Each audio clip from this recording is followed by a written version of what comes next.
সমসাময়িক বিষয় নিয়ে দিনাজপুরে কথা বলছেন বিএনপি মহাসচিব মির্জা ফখরুল ইসলাম আলমগীর। সরাসরি চলে যাচ্ছে সেখানে। সেই জাতি কিন্তু আমরা সেই কথা বলতে পারিনি কিছুদিন পরেও, আগেও।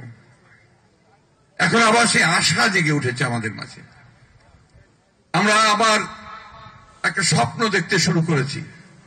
সেই স্বপ্নটি হচ্ছে যে সত্যিকার অর্থেই আমাদের স্বাধীনতা ঘোষক শহীদ প্রেসিডেন্ট জিয়া রহমান সাহেব যে স্বপ্ন দেখেছিলেন, যে একটা সুখী, সুন্দর, প্রেমময়, গণতান্ত্রিক, সমৃদ্ধ বাংলাদেশ, সেই বাংলাদেশকে নির্মাণ করবার আমরা চেষ্টা করেছি। আমরা যুদ্ধেও ছিলাম, ৭১ সালে যুদ্ধে ছিলাম, এরপরে গণতান্ত্রিক যুদ্ধেও ছিলাম।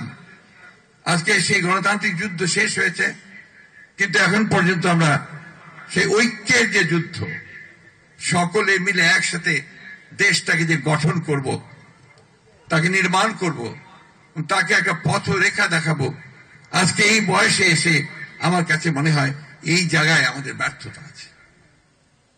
সুযোগ সৃষ্টি হয়েছে, আমাদের ছেলেরা জীবন দিয়েছে, আমাদের রাজনৈতিক কর্মীরা জীবন দিয়েছে, আমাদের রাজনৈতিক কর্মীরা দীর্ঘদিন অস্বাভাবিক, অমানবিক নির্যাতন সহ্য করেছে। ৭০০-৮০০ রাজনৈতিক নেতাকর্মীকে গুম করা হয়েছে। ৬০ লক্ষের উপরে অধিক রাজনৈতিক নেতাকর্মীর বিরুদ্ধে মিথ্যা মামলা দেওয়া হয়েছে।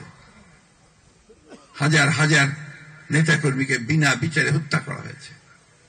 এই একটা অবস্থা আমরা পার হয়েছি, আর নতুন সম্ভাবনা দেখা দিয়েছে।